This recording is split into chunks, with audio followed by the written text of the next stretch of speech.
जीवन में जितनी विपत्तियां सब दूर हो जाएं, उसका नाम है कथा।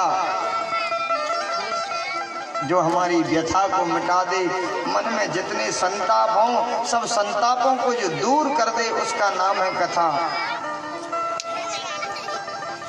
कल की कथा में आपने बड़ी श्रद्धा से श्रवण किया कि कल नंद राय जी के यहाँ छोरा को जन्म भयो। नंद के घर आनंद भयो, जय कन्हैया लाल की। सबने मिलकर के बड़ी सुंदर सुंदर बधाइयां दी। और देखो, बधाई एक ऐसा शब्द है जो कई जगह प्रयोग में आता है। लोग कहते हैं साहब बधाई बांटी गई, बधाई गाई गई, बधाई बजाई गई और बधाई दी गई। तो मेरे कहने का भाव केवल इतना है कि नंद जी के आंगन में गोपियां पधारी, ग्वाल भी आए, सब आकर के बड़ी सुंदर आशीष दें। जुग जुग जीवे लाल तिहारो, ये आशीष हमारी। और देखो, नाचे गावे खुशी मनावे, बाजे मीठी तान। नंद जी के आंगन में बड़ो उत्सव मन रहा हो।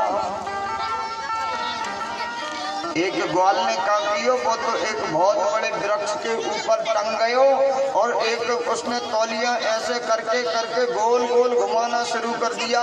ग्रामवासियों ने देखा, अरे भैया क्या है राव? अरे बोले लाला तुम्हें पता ना है? अरे भैया मोको तो ना है पतो।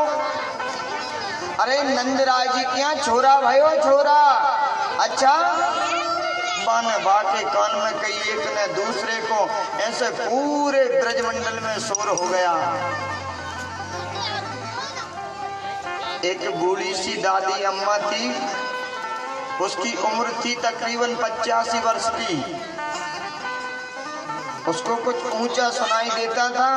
वो अम्मा बोली, अरे लाला तेने का कही मोको बिल्कुल भी पतो ना परो। अरे दादी, मैं यह कह रहा हूँ, नंद राय जी के यहाँ यशोदा रानी के गर्भ से लाला को जन्म भयो। तो लाला तू दर्शन कर आओ। अरे मैं तो बिल्कुल दर्शन करके ही आ रहा हूँ, और मैया तू भी चल चल के दर्शन कर ले। वो 85 वर्ष की बूढ़ी अम्मा ने, उसके मन में भाव हुआ, मैं भी गोविंद के दर्शन करने जाऊं, मैं भी गोविंद के दर्शन करने जाऊं। अब जब हम कहीं जाते हैं तो श्रृंगार की व्यवस्था तो बड़ी सुंदर होती है।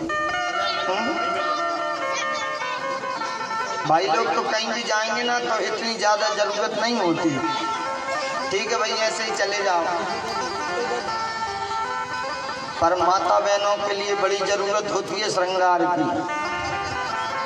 सही मानना, ब्यूटी पार्लर में जाना हो तो उससे पहले श्रृंगार। क्यों, क्या हो रहा है? तैयार हो रहे हैं। जब ब्यूटी पार्लर ही जाना है तो तैयार होने की क्या जरूरत है? तो वो आदत में रहता है। वो 85 वर्ष की अम्मा को भी आदत में रहा, वो भी तैयार होने चली गई। अब उम्र ज्यादा थी तो इतना कोई ज्यादा भान नहीं पड़ा। तो वो जो श्रृंगार कर रही थी, श्रृंगारदानी में होठों में लगाने की कोई चीज और कोई आंखों में लगाने की, तो वो मेकअप सेकअप की सब व्यवस्था बढ़िया थी। और उसने देखो क्या कियो, जैसे ही श्रृंगार करने लगी, अब उम्र मंदी हो गई तो पता नहीं चला, जो चीज आंखों में लगाई जाती है वो होठों में लगा ली, और आंखन की चीजों को ओठों पे लगाई और ओठों की चीज आंखन पे लगा ली। अब दर्शन करके चली। 84 गज को लहंगा पहनो और जैसे ठमक ठमक के पहुंची, और वहां तो बड़ी जोर की भीड़ थी।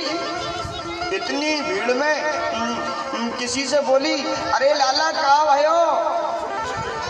अब ब्रजवासी तो बधाई बांट रहे थे। तो देखो वहाँ क्या हुआ, माखन के 100 ग्राम के गोला पे गोला फेंक रहे हैं, गोला पे गोला फेंक रहे हैं। दादी बोली, लाला कहाँ भयो? जैसे ही मुंह खोलो एक गोला दादी के मुंह में ही चलोगा। अब दांत मात तो हते ही नहीं कि बीच में कच्छ रुकावट होगी, सीधो पेट में ही चलोगा। बाद में मुँह चाट के बोली राम जी करें ऐसो लाला तो रोज ही हो करे। बोलो जय श्री कृष्ण। हर घर में ऐसो ही लाला होए। और बात देखो बढ़िया ठुमका लगा के जिस प्रकार से नाची। सुखदेव स्वामी कहते हैं परीक्षित, हरि नंद यशोदा के द्वार, हरि नंद यशोदा के द्वार बधाई बाज रही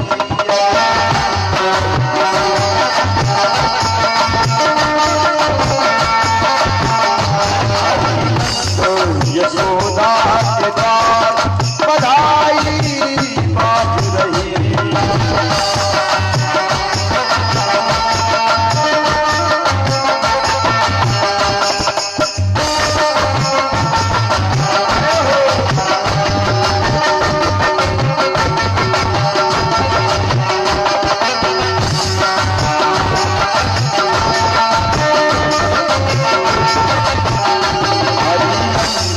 यशोदा के द्वार बधाई बाज रही।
करे पायल